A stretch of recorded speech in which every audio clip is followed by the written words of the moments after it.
Welcome to Kenton Teaches. Enjoy the video. You start by stabilizing temperature.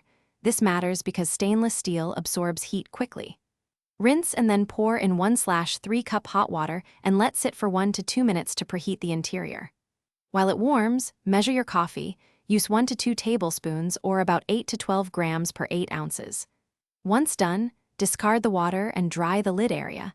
Make sure to work quickly so the mug stays hot for the next step. You now brew and transfer with purpose.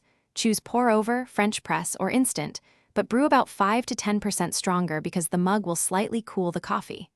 Once brewed, pour slowly into the preheated mug to avoid splashing and to preserve crema if present. Leave a 1/4 to 1/2 inch of headspace so steam can expand and you can close the lid properly.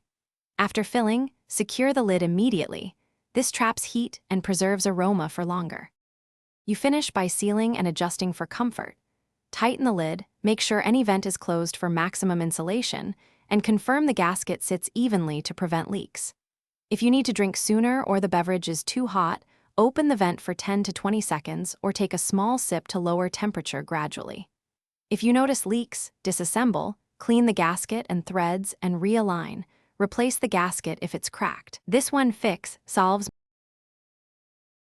Thanks for watching. Please subscribe if this video was helpful.